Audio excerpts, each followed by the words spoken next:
na parte final do nosso programa, o desembargador Edson Ulisses fala sobre as mudanças necessárias para que o sistema carcerário brasileiro seja um instrumento de recondução à cidadania.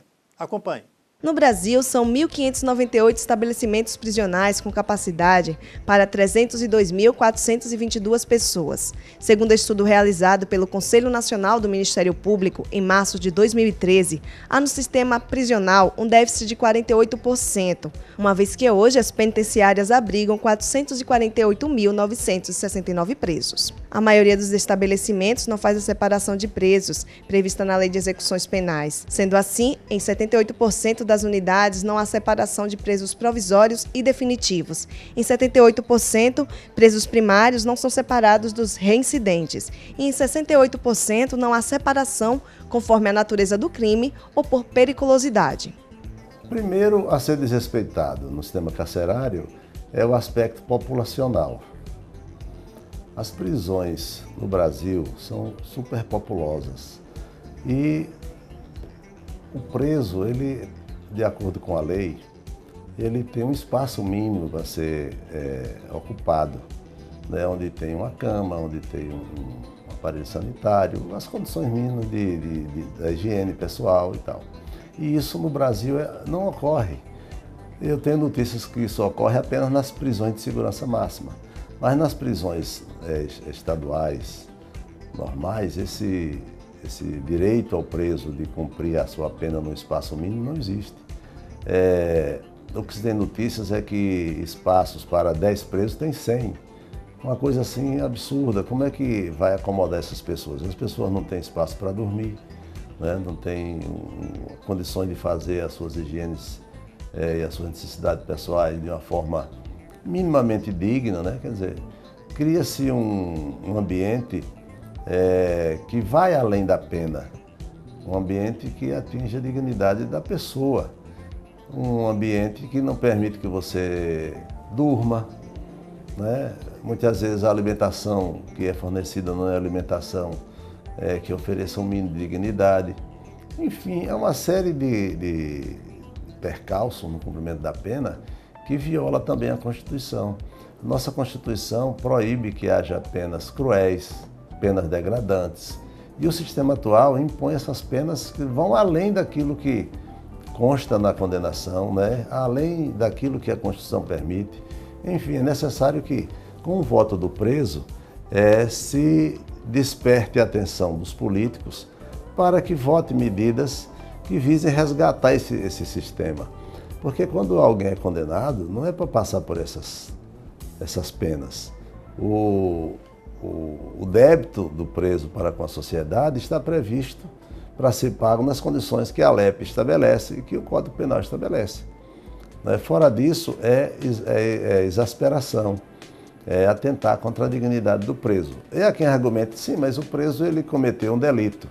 Sim, o fato de cometer o delito, o Código Penal contempla as penas correspondentes. A legislação penal como um todo tem as penas respectivas e nas penas não existe a previsão de se ser torturado. Quem tortura, inclusive, comete delitos, né?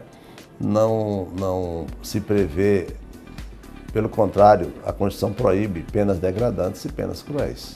O monitoramento eletrônico dos presos é um avanço ou um retrocesso? Em outros países isso já existe. Agora é necessário que tenha condições do monitoramento, que isso é feito não só com a tornozeleira, mas com mecanismo de acompanhamento, né? Como você estivesse sendo visto à distância, né? E os critérios que devem ser estabelecidos o rompimento, por exemplo, de uma tornozeleira dessa, implicaria num retorno a um sistema fechado. Quer dizer, medidas de desestímulos para que as pessoas violem um benefício, porque você estando com a tornozeleira, você tem um limite de área onde você pode se deslocar, você pode estar com sua família, né? Você pode até trabalhar, uma série de benefícios e além de minorar a questão do custo para a administração. Um preso que usa tornozeleira, que hoje no Brasil tem um preço superior ao que se paga por um aluno, né? Quer dizer, se investe mais nas prisões do que das escolas, você teria esse preço reduzido. O custo inicialmente parece alto, mas com o passar do tempo esse custo é diluído porque o preço da tornozeleira e os mecanismos de acompanhamento diluído no tempo fica muito baixo. Exemplo disso é o que ocorre em Minas Gerais, que é um exemplo do uso da tornozeleira. Entre março de 2012 e fevereiro de 2013, nas prisões inspecionadas, foram registradas 121 rebeliões e 769 mortes. Houve apreensão de droga em 40% dos locais inspecionados e foram registradas mais de 20 mil fugas, evasões ou ausências de retorno após concessão de benefício. Os dados estão no relatório A Visão do Ministério Público sobre o Sistema Prisional Brasileiro. O levantamento foi feito com base nas inspeções do Ministério Público no sistema prisional, prevista na Lei de Execuções Penais. O que precisa mudar no sistema carcerário do Brasil? Primeiro é olhar para o preso como um ser humano, né? Daí transformá-lo num eleitor. Depois, com essa condição de eleitor, o político irá, por certo, se interessar, porque sabe que ele pode ganhar uma eleição com o voto de um preso, né? Se ganha a eleição por um voto.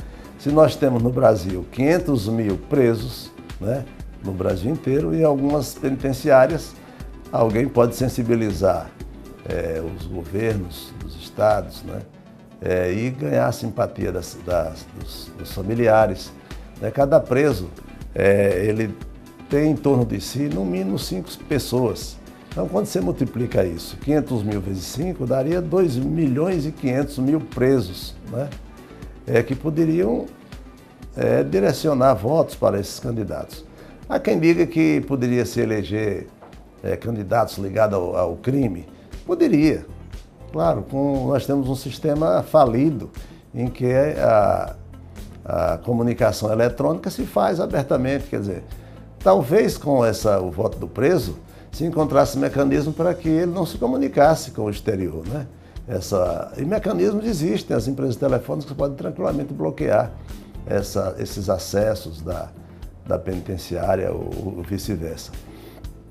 E aí teria-se como estimular políticas para resgate, para verificar essa condição de espaço, essa superpopulação, né? E ia permitir que houvesse, por exemplo, visitas íntimas das familiares, né? Em condições mais dignas, que hoje é uma promiscuidade. Enfim, tudo isso iria mudar, né? O preso votando, o contexto seria outro totalmente diferente. Se tais direitos fossem garantidos, o senhor acredita que o sistema penitenciário seria mais seguro? Porque cessaria aquela angústia de fugir, não é? Porque ele sabia que ele tem tantos anos para cumprir, ele tem um regime de detração penal, ele sabe que podia mudar de regime, e isso beneficiaria ele, não, porque quando ele tenta fugir, que é até uma ânsia natural, um desejo natural de quem está preso querer fugir. Mas quando ele sabe que ele tem um prazo certo, que a pena dele vai ser cumprida num regime de dignidade e tal, pagar sua pena à sociedade, ele, por certo, iria estar mais tranquilo, né? E saberia que no período X ele sairia da prisão e poderia sair ressocializado, porque o Brasil adota o sistema de ressocialização. Nós não encontramos na Constituição essa palavra ressocialização, mas encontramos por via oblíqua, por interpretação, porque não tem a pena de morte, nem a prisão perpétua. Logo, o sistema adotado é o sistema de ressocialização, né? As pessoas que têm uma perda de uma família ou de um bem e tal, fica revoltada e quer sistemas mais duros, os mais duros possíveis, não raciocina que a qualquer momento pode ocorrer uma mudança. Aquele que está fora do regime pode estar dentro do regime. E aí, se o regime for um regime que respeita a dignidade da pessoa humana, você não corre o risco de estar lá algum dia, né, por um crime que pratica, todo mundo está sujeito por um momento, né, está em confronto com a lei e não estaria passando por um constrangimento maior do que aquele que a lei determina dentro de uma penitenciária. Porque quando a prisão é para a gente acha que ela é sempre mais dura. Quando ela é para os outros, a gente acha que ela é sempre mínima, tem que se aumentar, tem que se estabelecer penas mais duras, né? Prisões mais degradantes, enfim, porque é o outro. E a questão dos adolescentes em conflito com a lei? Que reflexão pode ser feita? O crime que o adolescente pratica é visto pela sociedade, infelizmente, como crimes gravíssimos, hediondos, quando na verdade ocorrem crimes realmente graves e hediondos, mas não é a regra. Aí, por conta disso, querem reduzir a idade, a idade penal do adolescente para que eles sejam colocados nas prisões dos adultos. Aí eu pergunto, aonde? De que forma? Uma vez que as prisões dos adultos já estão superpopulosas. E sem deixar de mencionar que as prisões dos adolescentes, ou as casas de cumprimento das medidas socioeducativas, também estão superpopulosas. E que o adolescente tem pena a partir dos 12 anos. Pena de perda da sua liberdade de ir e vir, que é cumprida nessas casas, né, de cumprimento de medidas socioeducativas. Então, por que essa angústia de pegar a juventude que está em conflito com a lei e estraçalhar, né? Temos que verificar que a sociedade deve contribuir para o resgate dessas crianças, desses adolescentes que estão no crime, não é por vontade própria, eles estão no crime por circunstâncias, muitas vezes são vítimas de exploração, são encaminhados por adultos, né? É necessário que olhe com uma visão mais humana para essas situações. O adolescente, ele é uma pessoa em formação, de caráter ainda incompleto, né? Apesar da mídia estar informando, mas às vezes informa de modo a desinformar, a deformar a cabeça desses jovens. Então, querer que se altere a idade do adolescente, quando já existem medidas socioeducativas de perda da liberdade para essas situações dos adolescentes. Porque os adolescentes, a partir dos 16 anos, também votam. Então, é necessário que se aborde também a possibilidade de melhorar as casas onde esses adolescentes cumprem as suas medidas socioeducativas. Porque eles também são afastados, lhes são retirados os direitos de cidadania, os direitos do voto. Por hoje é só. Na próxima semana a gente se vê. Até lá.